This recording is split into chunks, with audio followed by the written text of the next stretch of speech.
Welcome to Undercurrents of Romance, the show that celebrates every subgenre of romantic fiction. In each episode, I peel back the layers of your favorite love stories and chat with the talented authors who bring them to life. I'm your host, Tracey Devlyn. Now, let's dive in with today's guest. Hello, Romantics. I'm here with John J. Jacobson to talk about his new contemporary romance, Cupid on the Loose. Welcome, John. It's good to be here. Thanks for having me. You betcha. So, Cupid on the Loose, it's such a fun title. I was really curious before we get started with all the other questions.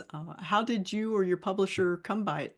Was that your title or was that your publisher's title? Yeah, I did.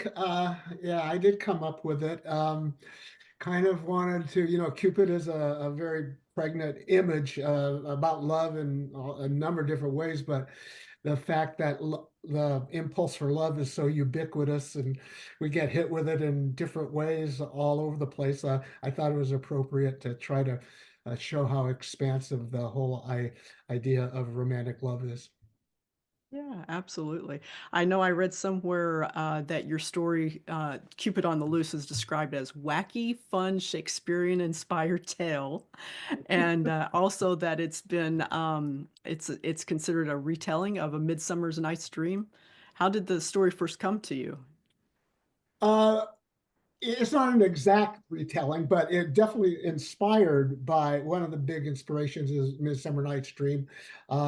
That the way that the lovers the mix that when they get mixed up and how wacky they go and crazy and the how uh the almost insanity of love, but at the same time the exuberance of being in love is captured in there, and then uh but and the way it can uh kind of change toward people, in that particular instance, and then or get um, confused, let's say, is just marvelous. So I wanted to capture just the exuberance and the silliness of it at the same time, but also the incredible feeling of what it's like to really be in love, or uh, what could also be called infatuation. So. Absolutely. Why don't you, if you don't mind, just tell us a little bit about yourself and then go ahead and tell us about this wonderful book, Cupid on the Loose. There's the cover. If you've, I don't know, I've got the advanced reading copy. If you have the original there, or the final Yeah, copy, I should pretty say. much it's the The, same. So, yeah, yeah. There you go. Great. yeah, so this is my third novel. I've been writing for a long time. I was an English major and ended up getting a master's degree in Renaissance literature, and started writing back then. But I also wanted to raise a family, so I kind of in parallel in my writing and learning the process. I did it while I had a actually a high tech career, and then eventually got to the point where I didn't have to work anymore, and I could actually focus on what I really wanted to do, and my passion, which is literature and writing, and so this is my third one now that I was fortunate enough to get find a publisher, and I'm off and running. So. You are off and running. How has your process changed over the course of the three books, or has it? Um, that's a good question. Even though I've been writing for a long time, and in my opinion, it's really a learning process, and you're never satisfied with it. You learn more and more and more. As you read more and more, you develop, and I think that originally um, was very plot oriented, and plot is very, very important. But the more that I learn and develop, character, individuals, and really developing characters that live and you want to get to know and you want to keep on knowing, and I guess that's one of the key things that I'm learning is how both plot and character need to work together, and character is very important. Now, as you mentioned that this is your third book, is this your first romance? Well, a romance is a very broad term as well.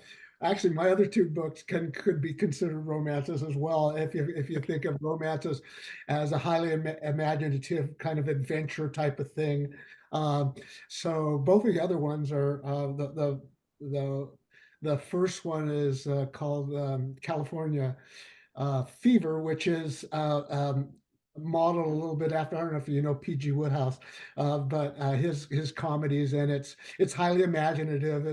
It's fun. There's definitely a romantic interest in that one. And I wanted to capture what it was like growing up in Southern California, where I did on the beaches of Southern California. And the next one is an action adventure, really, kind of a la Indiana Jones or the books that inspired that, like Rider Haggard and uh, King Solomon's Mines and those things. And there's a very strong romance in that as well. But the idea of all my stuff is very highly imaginative, and in the sense that it's uh, sometimes in myth and in legend and things like that, you actually get at the truth much better than a very pure realistic story. So I hope that answers your question. Yes, absolutely.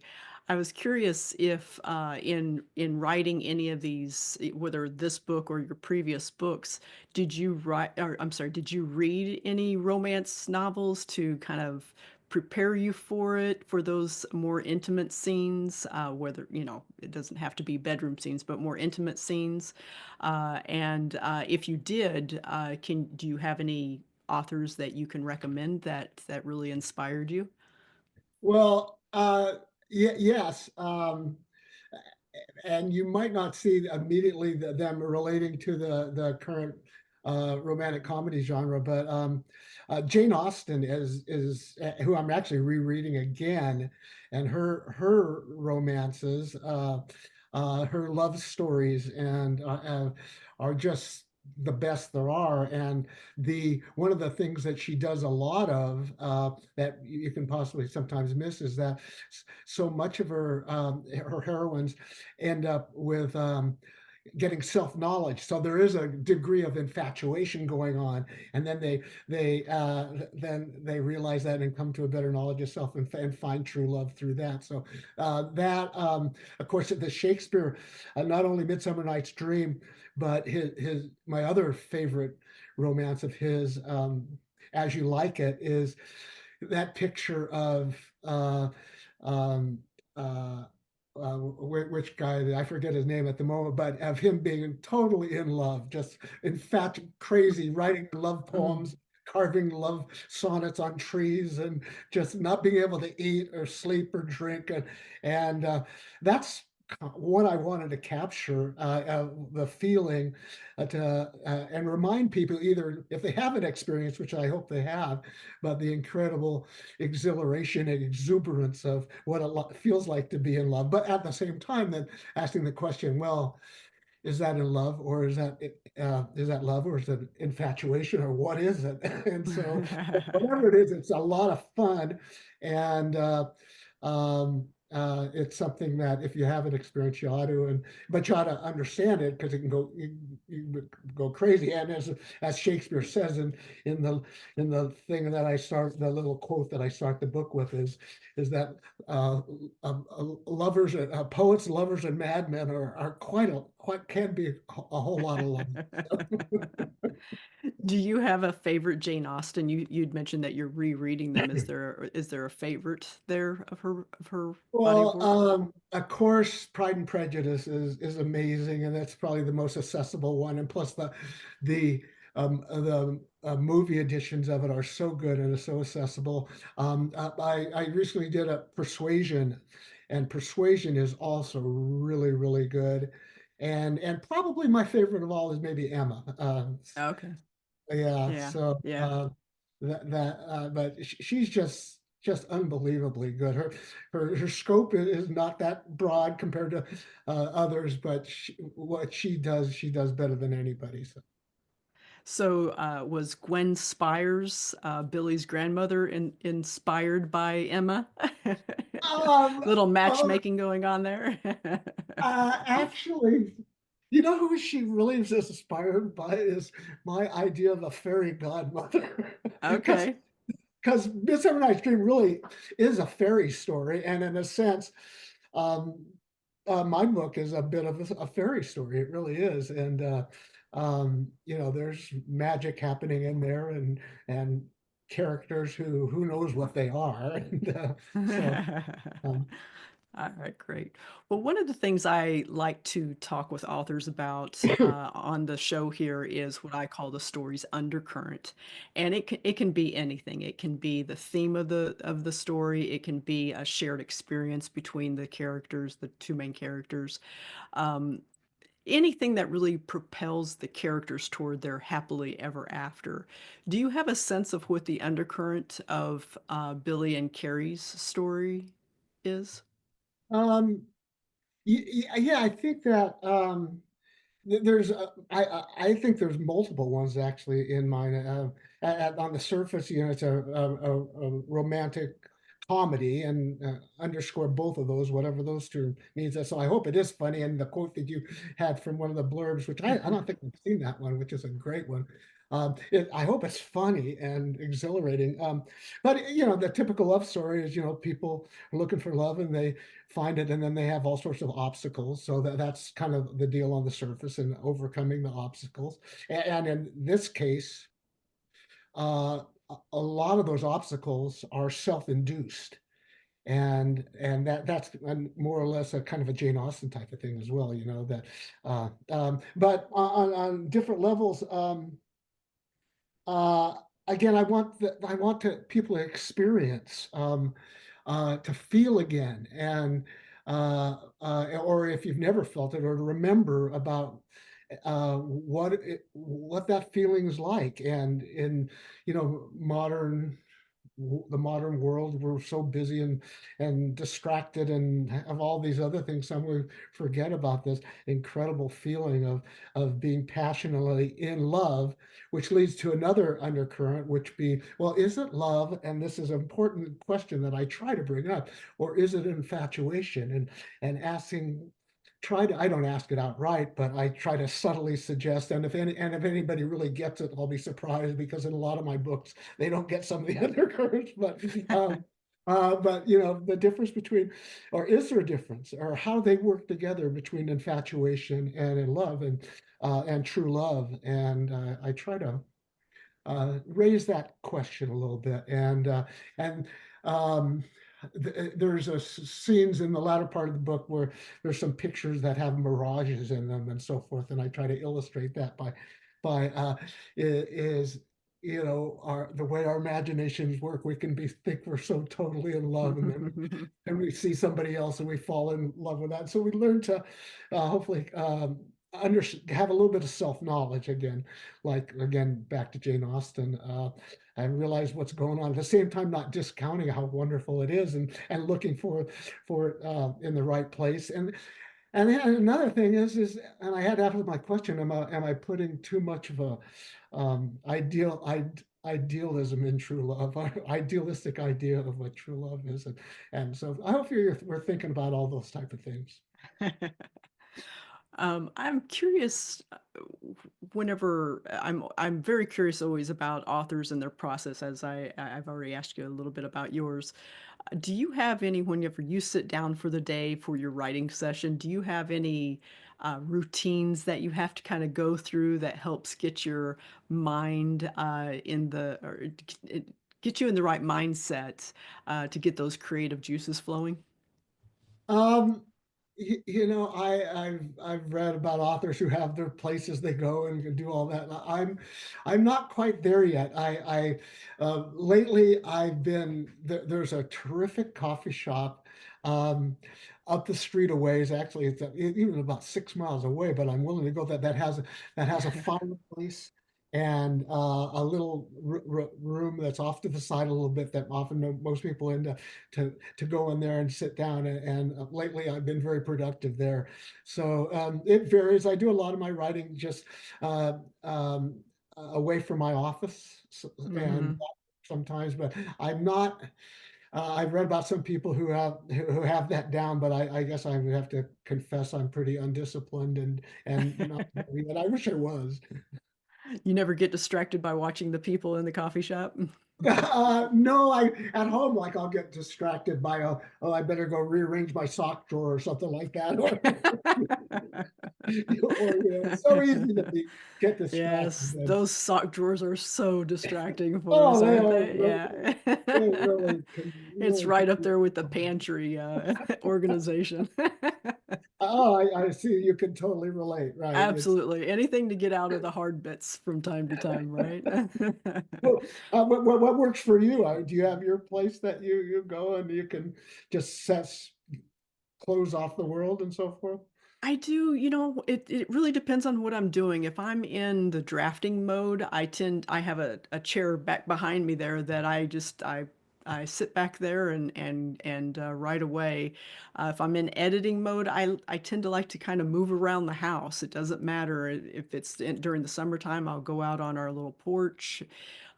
In the mornings, I'll sit on the couch until I'm, ready to come upstairs and do some things. But yeah, I'm kind of all over the place. I don't have a set routine. I do like to light candles whenever I'm drafting. I don't know what it is, and there's not really there used to be a particular scent that I would light, but I got over that.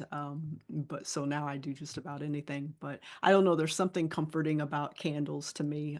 That's nice. But I can certainly write without it. So it's not something that's carved in stone that I've got to do before I start writing for sure. Oh, I love that idea of a scent. That I'm gonna try that. Yeah, yeah, yeah. That It's can it set you is it off. is interesting, especially for me. I can come up here, and this was when I had a particular scent, and I would smell that scent right away, and it's just like, oh, it was nice. It was really nice. I like that a lot. John, before we go, what's up for you next? Do you have any fun projects or anything that you can tell us about? I yes, uh, I'm working on the sequel to my earlier book, All the Cowboys Ain't Gone. And after that, I'm working on a book. I grew up in the late 60s, early 70s, and which was a crazy time to grow up. And I really want to write a book about what it was like going through, coming to semi-consciousness in that era when all these radical changes were going on, and kind of an on the road a generation or two later, if you Kerouac. So no, not exactly a romantic comedy, but just again, in my writing, I really want people. I want to share experience, and that they bring them into what it was like. And again, in Cupid, I want them to remember and experience, and the whole issue of romantic love and its issues. And in my California book, what it was like to be a surfer in California, where it was the coolest thing on earth to be a surfer. And so anyway, Great. that's what I try to do. And basically, I guess it's shared experience. What I went through, I want to be able to share with other people. Okay, great. Where is the best place for readers to connect with you online? Um, I uh, on my webpage, which is John dot actually through Facebook with and again it's John dot Jacobson, John J Jacobson on Facebook, John J Okay. Jacobson. By the way, there's lots of John Jacobsons out there, and to me, three J's is almost obnoxious, but they're making me do it. So, Okay. and then on my author's page, which is johnjacobsonwrites.com. Okay, great. Well, by the time this episode airs, Cupid on the Loose will be out, so be sure to order your copy today. John, thanks so much for joining me. It was a real pleasure. It was my pleasure. Nice getting to talk with you. Very nice. Many thanks to everyone listening. I hope you enjoyed this week's episode of Undercurrents of Romance. You can find more information about the show at traceydevlyn.com/podcast. Undercurrents of Romance is a proud member of the Authors on the Air Global Radio Network. I'll be back soon with another great romantic read. Enjoy the adventure, everyone. Bye.